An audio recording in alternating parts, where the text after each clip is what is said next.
So I thought maybe they would be interested in helping us.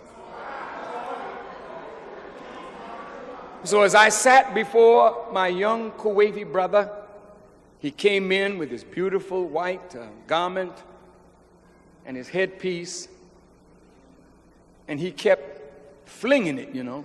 Yes, sir.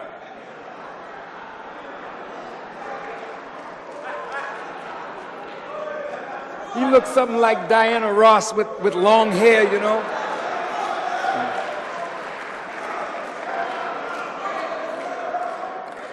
And I sat in front of the brother, and in came an African to serve us coffee. And he served us beautiful Arabic coffee. And this man proceeded to talk to us in such an arrogant way till I just whipped him. Just beat him up.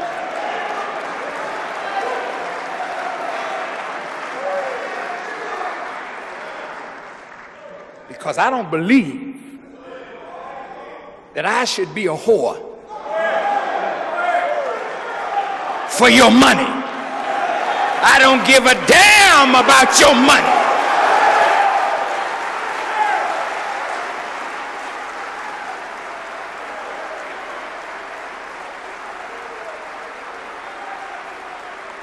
My Allah is sufficient for me. And I don't have to beg or crawl or beg nobody for what Allah promised me and promised us if we believe.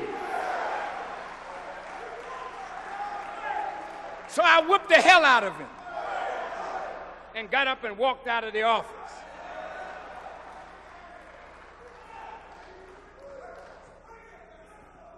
Later that evening, the African brother came to our hotel room.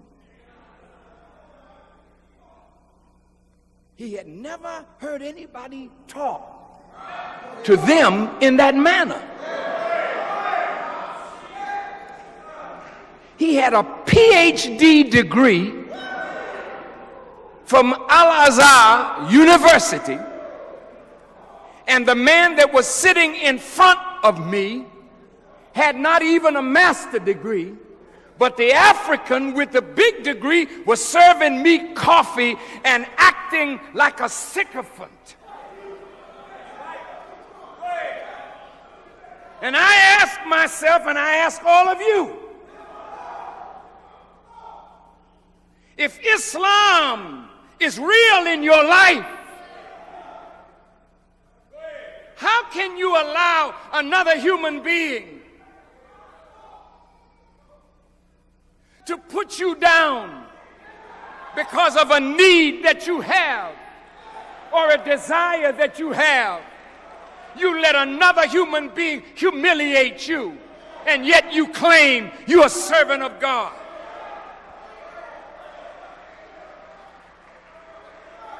When I stand in the presence of kings and rulers, and those that travel with me know, I never back down from telling the truth as I understand it, whether they like it or not, because I don't give a damn for your position.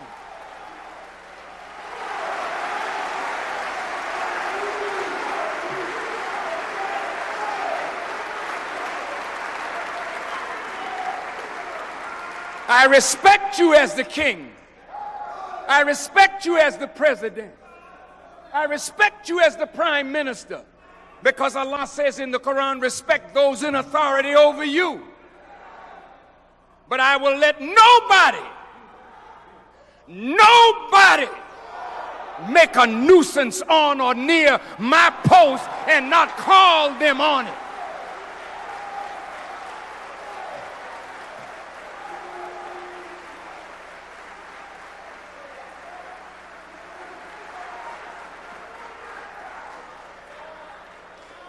Now you may ask, Farrakhan, what is your post? See, I'm a soldier. And I know that as Muslims we are at war. And if you don't recognize that we are at war, then you will never prepare yourself as a soldier to win in combat. It's not a physical confrontation right now. It's the battle for the minds and hearts of the people.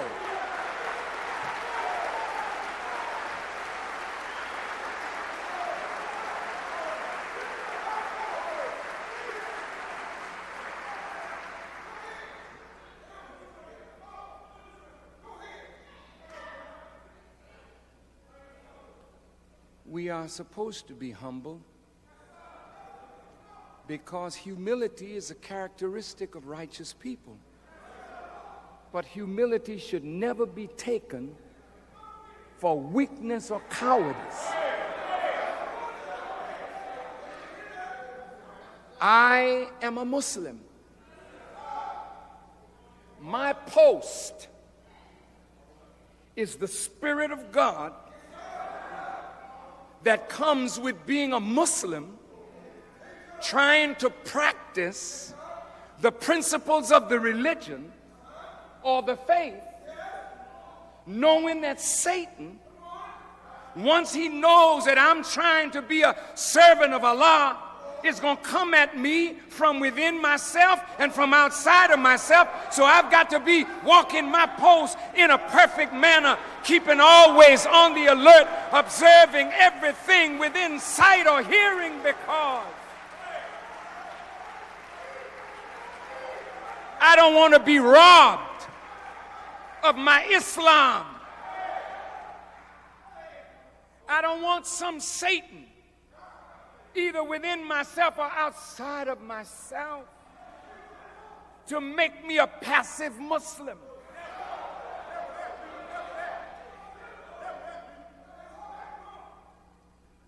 A passive Muslim is accepted by an unrighteous government because you are passive. You are no threat, only potentially. Satan loves it when you pray 5 times a day and do nothing after you pray. Satan said, keep on praying. Satan loves it when you come to church, sing in the choir, and then don't threaten his world. Satan loves it when you observe the principles and you try to be good, but good for nothing,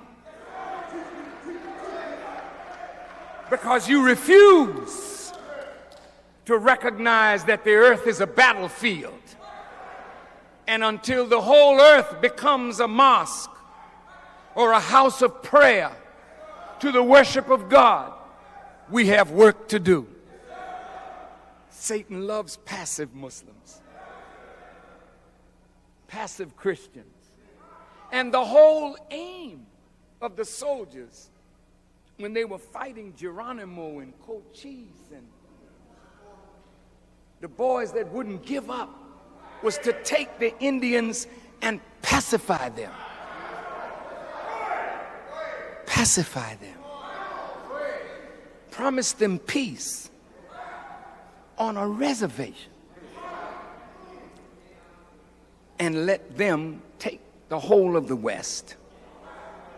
And you just stay on your reservation and mind your business. And we will get along fine. Muslims, stay in your mosque. Say your prayers. Quote the Holy Prophet. Just don't follow him. Because if you follow him, you're going to make trouble for me. And everyone that's trying to follow him and challenging the hegemony of the West is called an Islamic fundamentalist.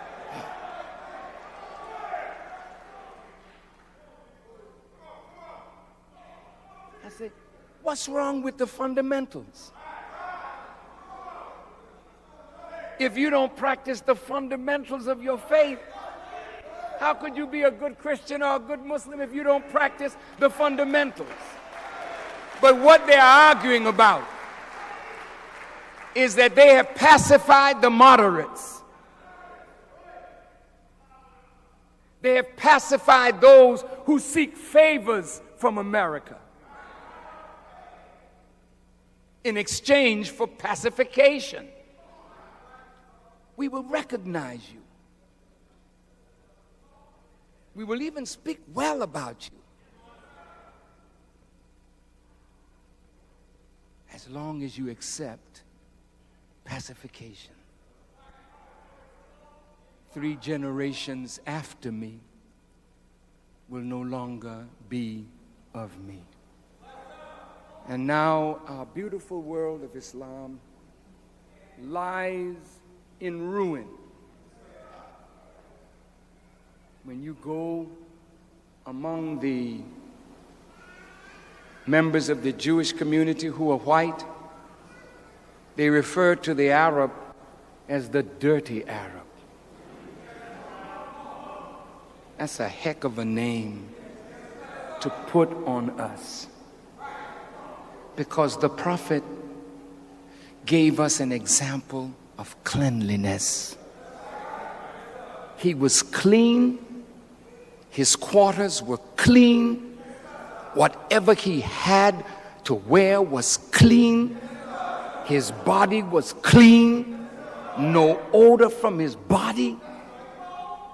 How could a dirty group of people claim the Prophet in a mosque that is unclean? I want you to hear me.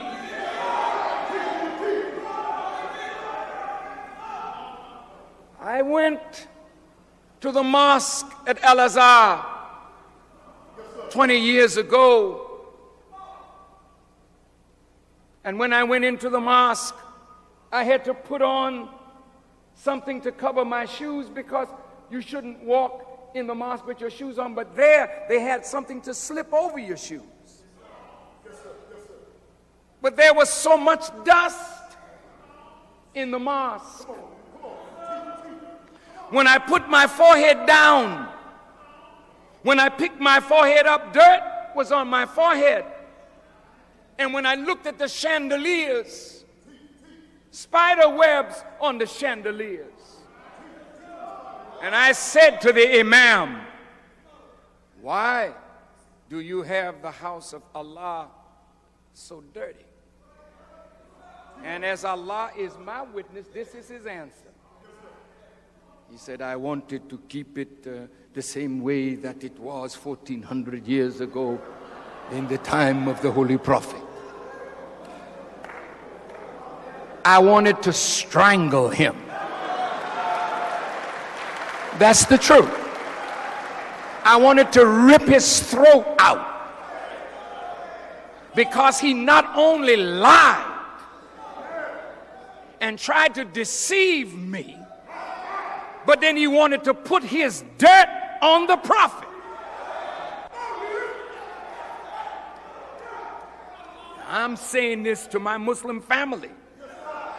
How in the hell can I follow you in a practice that got you dirty, and you won't clean up your house, clean up your mosque, clean up your stores, clean up your neighborhood, clean up your country?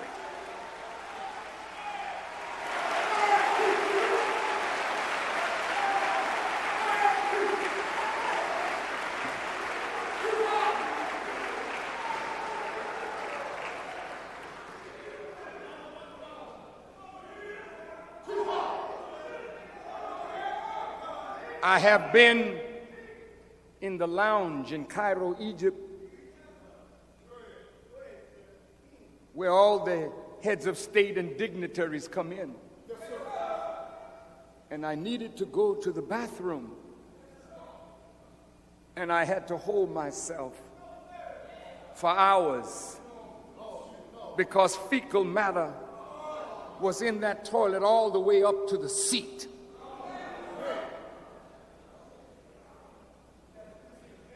I walked away. I was among heads of state and government, and they were giving me tea. And they gave me a glass, and I drank the tea. And when I put the glass down, as I had finished the tea, he poured tea in that glass and gave it to somebody else, oblivious to whether my lips were clean. How can I follow you?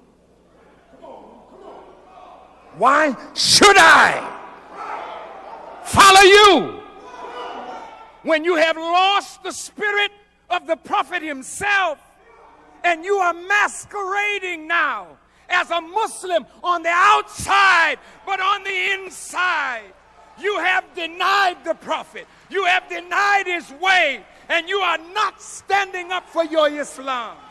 Tell me I'm lying, tell me I'm false, and I will sit down.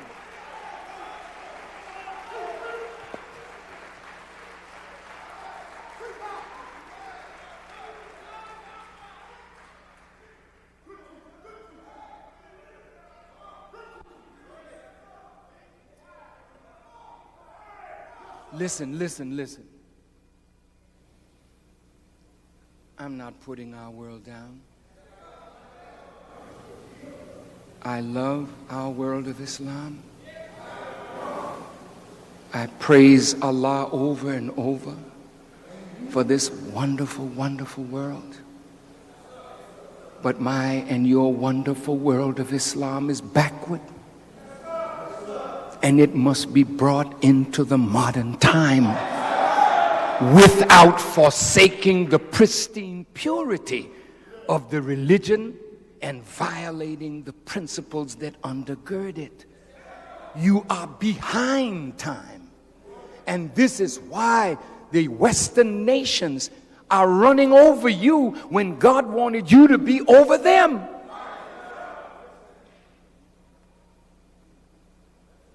Now, why am I saying this?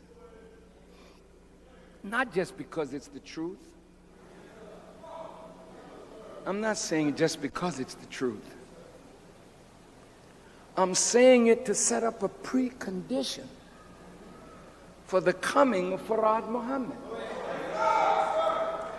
You don't understand him, it's all right with me. But I don't want anybody to think that I will banish Farad Muhammad from my vocabulary, or Elijah Muhammad from my vocabulary, simply because I love Prophet Muhammad, peace be upon him, adore the Holy Quran. Don't ask me to do that. I will fight you till death overtakes me if you ask me to do that.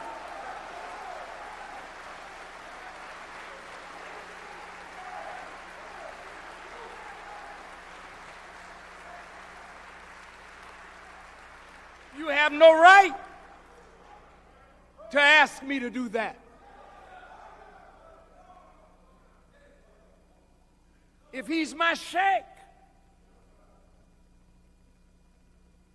then don't ask me to put him down. Yeah, but what we're asking you is that you not say that Allah came in his person. That's all we're asking. Take that number 12 off of the back page of the paper, and we will agree with you, and we'll get along fine. Oh, we're going to get along fine anyway. We're going to get along fine. I promise you, we're going to get along fine. But I would like to tell you why. I would like to tell you why we are slowly uniting with our world of Islam. Beloved family, it has always been the desire of the Honorable Elijah Muhammad and Farad Muhammad that we unite with the Muslim world. From day one, I have Dr. Salam here, I have the son of the Honorable Elijah Muhammad, Jabir Muhammad here, and many of the old followers of the Honorable Elijah Muhammad here. You know that when we got our supreme wisdom letter, it said, join on to your own kind.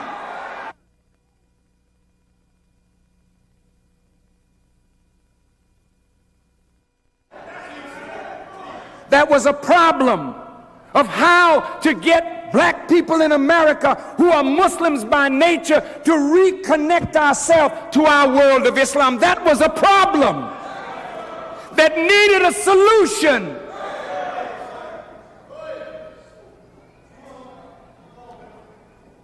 From the time that the Honorable Elijah Muhammad established the paper, Muhammad Speaks, on the masthead of that paper was the Muslim brother in America and our brothers in the East joining hands. And the brother in the East had affairs on. He was not only an African, but he was a Muslim. Listen now. There's a book out today called The Clash of Civilizations. It's talking about Western hegemony and the clash with Islam. Because President Nixon said, communism is not the enemy of democracy. The enemy of democracy is fundamentalist Islam. Now, if you don't see yourself as a fundamentalist, you're saying, oh, it's those people. No, brother. It's you too. If you believe in this book, Quran, it's only a matter of time before the Quran is ignited in your heart, in your soul.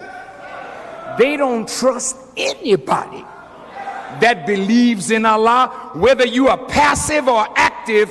They hope to keep you passive, but they all know that one day you will become active. Now listen. Everybody all right? Look. Now, the Honorable Elijah Muhammad said to us that we, black people in America, were absolutely friendless. Our natural family in Africa, our natural family of Muslims, we were cut off from them. And the only person that we had to look to as a friend was any benevolent white person who acted like he was a friend. We were friendless. For 300 years, chattel slavery, and the Caucasian Christian locked the book, Bible. I'm glad that the Pope is asking for forgiveness for the sins of the church. He mentioned the native people. He didn't mention us. But the so-called Christians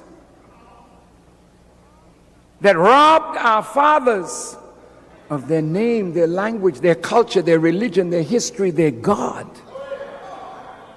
The church was in full force. There was no pope to speak for us. The Anglican church fathers didn't speak on our behalf. We were all looking for a friendly white face.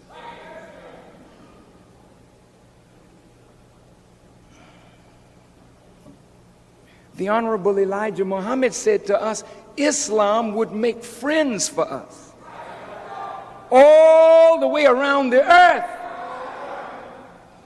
He said Islam the natural religion of the human being.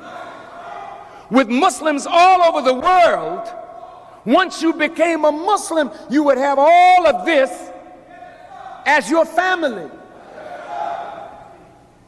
But a family poisoned by racism, poisoned by white supremacy, poisoned by Arab supremacy.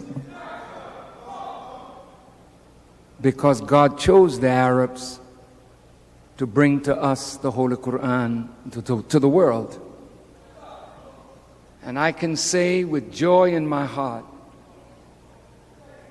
that I thank Allah for the Arabs, for no matter what their faults and their shortcomings are, the book, Quran, today is as pure as it was the day Allah revealed it to His servant. There is no book on this earth that can claim such purity. So no matter what errors or mistakes the Arabs have made, that is one they did not make, and because of that, Allah said through the Prophet, or the Prophet said, pardon me, he heard the footsteps of Bilal going into paradise ahead of his own, which really means that in the last days, the people of Bilal would be awakened and they would lead the Arab back to the path of God that they had deviated from 3 generations after the Prophet. The Prophet passed. 1,000 years went on, and a new world was discovered by Europeans. You cannot deny that this Western Hemisphere is a completely new world. The United States of America, the greatest nation in the New World and the greatest nation in the world. America. A nation of 260 million people that comprise all the nations of the earth. A nation that has a corrupted understanding of the revelation of Musa and Isa. So you could say it is a nation that has never had divine guidance. Come on now, talk to me. Let's agree on truth.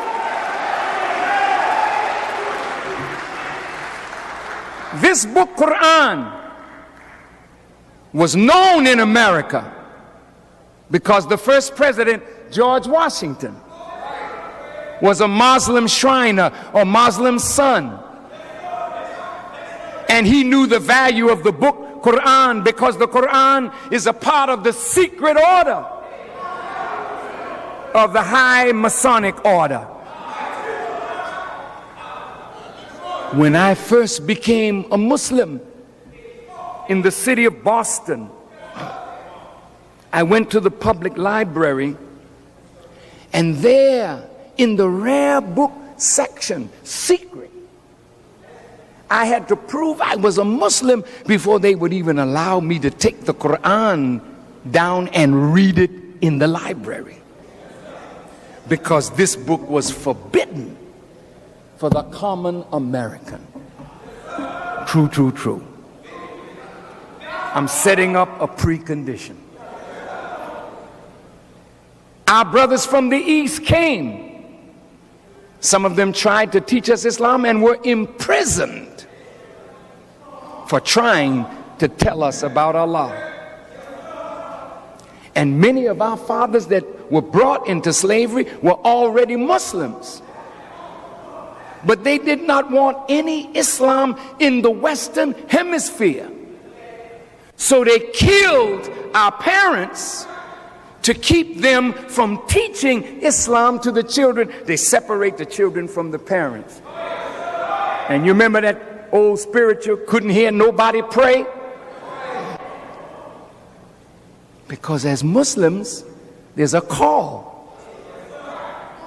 Allahu Akbar, Allahu Akbar. Imagine on a plantation, separated from your children, and it's time for Salatul Fajr. Allahu Akbar, Allahu Akbar. Our babies hear it. And then the baby will say, Allah, Allah, the name of the one true God. And the slave master would come, and any of the children that knew the name of Allah, they would be killed, so couldn't hear nobody pray.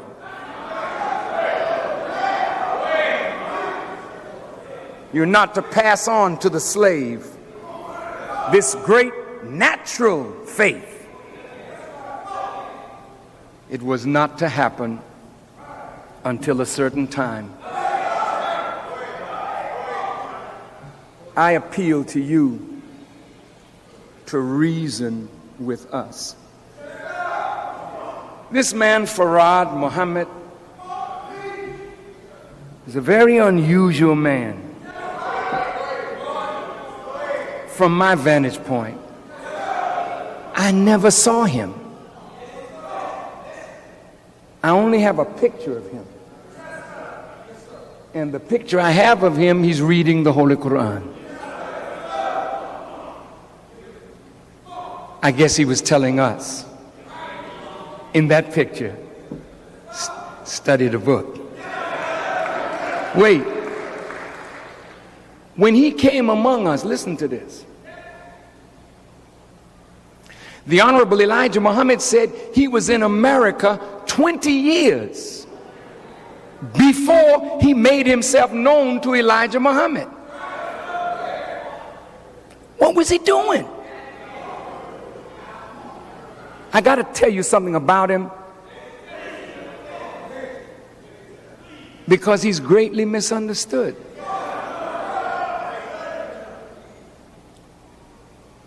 And I love him.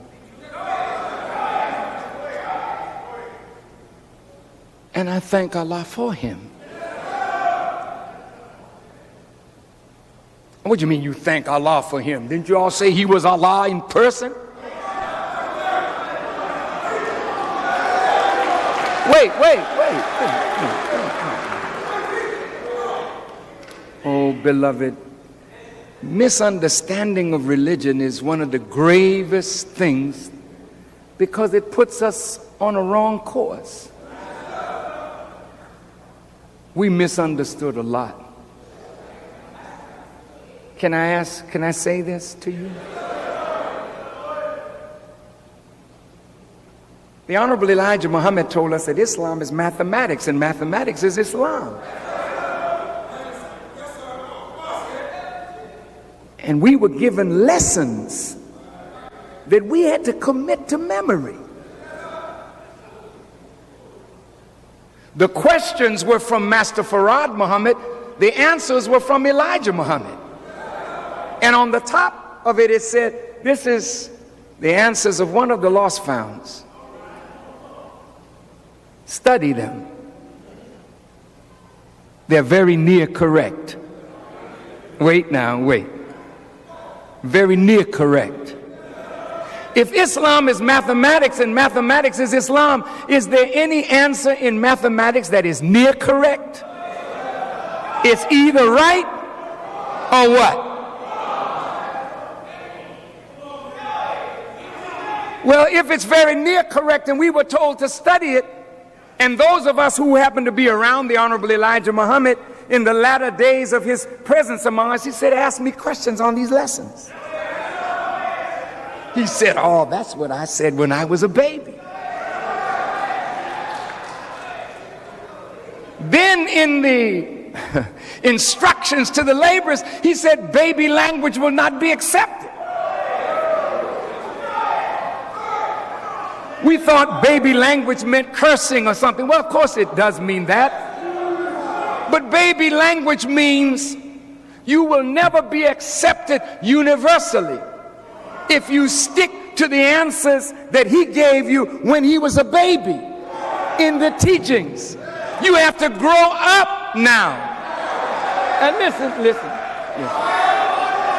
listen. Wait. This man, Farad Muhammad, for 20 years, they said he was going to college. He was studying white people, studying the mind of black people. The Honorable Elijah Muhammad said he studied 42 years to deliver us. That's a lot of study. What was he studying? Now listen, a man born February 26, 1877, he came from the womb of his mother. He came into the world knowing nothing. That's real. He prayed. Who did he pray to? He didn't pray to himself.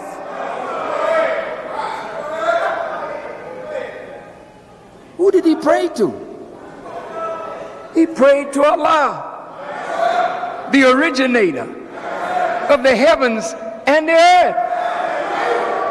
If he didn't pray to Allah, he wouldn't be worth anything. Because he had to give praise to Allah who gave him the form. Eyes, ears, nose, mouth, tongue, brain. He didn't originate this form. He was born in the form originated by Allah. He came into the universe originated by Allah. He studied the creation of Allah.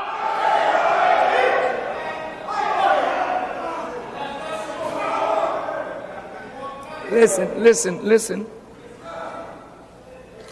He studied the creation to seek to master it. Because Allah gave that to us.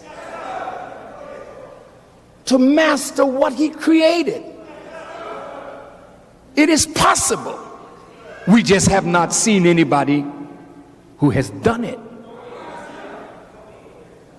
How could the human being, Adam, be the vicegerent, Khalifa of Allah? How can a human being stand in the place of Allah and not exercise the wisdom, the power, the guidance, the mercy, the beneficence of the God that he's standing in the place of? Don't tell me that I am Khalifa, that I can stand in the place of Allah if I can't execute the wisdom and the power and the guidance of Allah by his permission. Listen. To deny that of him is to deny that of yourself. It is to deny the revelation of Allah in the Quran that there was a man named Adam that Allah created from dust or from sperm mixed with ovum or from black mud.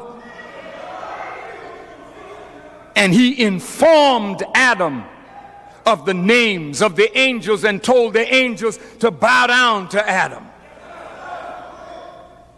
He made Adam his Khalifa. So if Adam is Khalifa and you are the children of Adam, who are you? Are you not predisposed to be Khalifa? Are you not predisposed with the natural ability to master what Allah created and put into your service? You have that ability. the white man is not a righteous man. But look at what he's doing. He's showing you the realm of possibility of the human being. And he is limited because of his unrighteousness. What could he accomplish if he surrendered to God? And what can we accomplish if we surrender to God? Or maybe in your lifetime, in my lifetime, we would not be the Khalifa that Adam was. But if you get started, maybe 3 or 4 generations down the road, you'll have a son or a grandson or a great-grandson that will become a literal master. Like some of us are producing children right now, 5 years old, they're computer literate genius. It's not impossible. It's only impossible if you believe it to be impossible. So look, listen to me, please. This man Farad, he had a white mother and a black father. Strange. So he could get among us. If you ever see his picture, he looks like a white man. So we can't be color conscious. We can't hate white because he was so close to it. Yet we love him. Say, well, look at this. He was made like that so he could slip in among us and among them to learn all about the way they think and the way we think. Then what he had to do as a physician.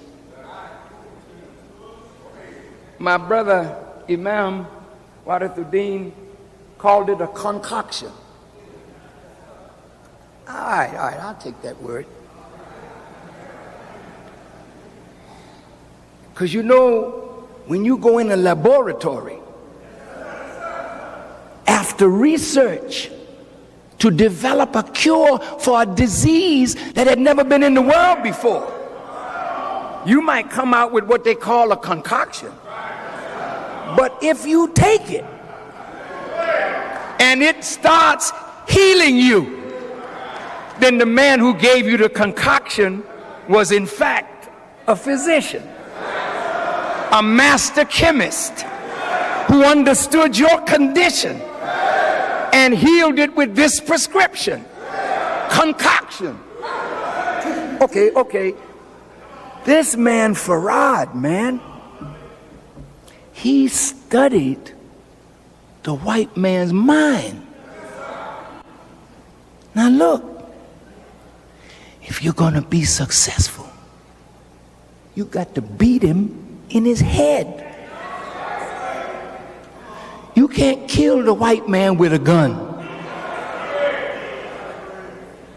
You can kill 1 or 2, but the ideas that rule his head can only be killed by a superior idea that gets into his head. Now I want you to hear me good now.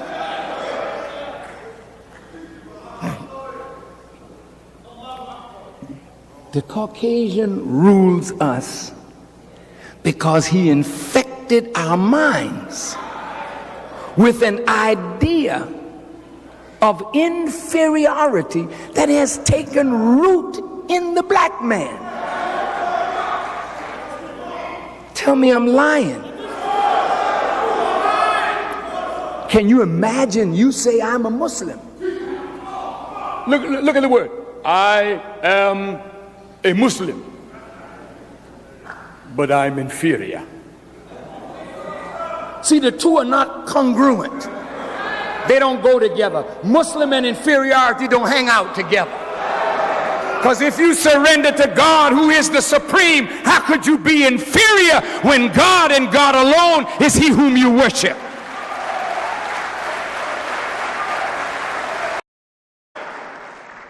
because I don't believe that I should be a whore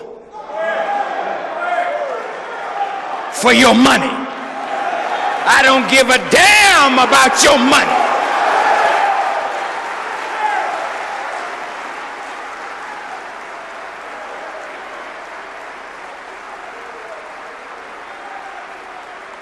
My Allah is sufficient for me.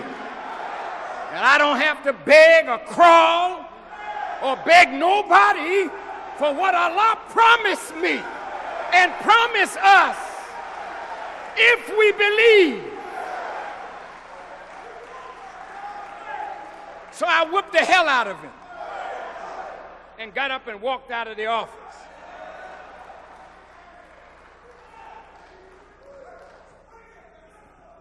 Later that evening,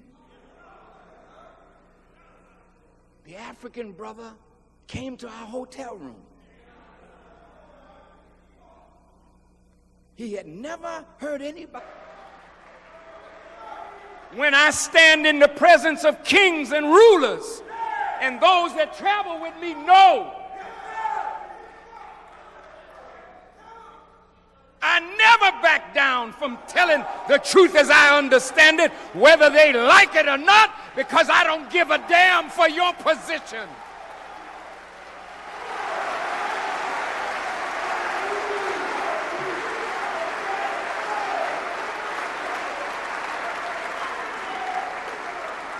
I respect you as the king. I respect you as the president. I respect you as the prime minister. Because Allah says in the Quran, respect those in authority over you. But I will let nobody make a nuisance on or near my post and not call them on it.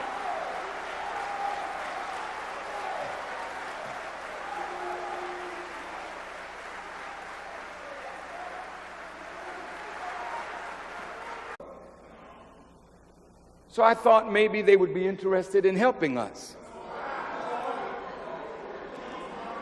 So as I sat before my young Kuwaiti brother, he came in with his beautiful white garment and his headpiece, and he kept flinging it, you know.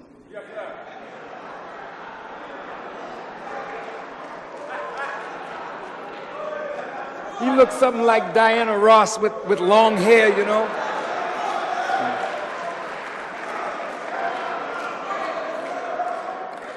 And I sat in front of the brother,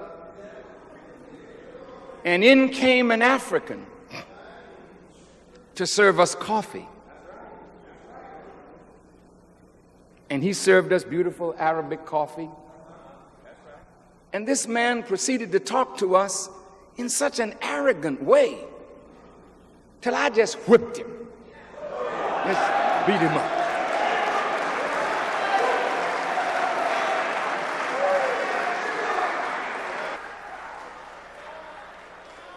Now you may ask, Farrakhan, what is your post? See, I'm a soldier. And I know that as Muslims, we are at war. And if you don't recognize that we are at war, then you will never prepare yourself as a soldier to win in combat. It's not a physical confrontation right now. It's the battle for the minds and hearts of the people.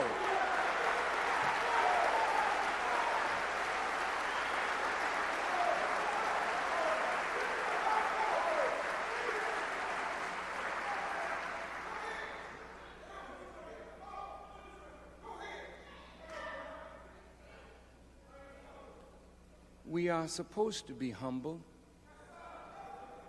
because humility is a characteristic of righteous people. But humility should never be taken taught to them in that manner. He had a PhD degree from Al-Azhar University, and the man that was sitting in front of me had not even a master's degree, but the African with the big degree was serving me coffee and acting like a sycophant. And I ask myself, and I ask all of you, if Islam is real in your life, how can you allow another human being to put you down because of a need that you have or a desire that you have? You let another human being humiliate you, and yet you claim you're a servant of God.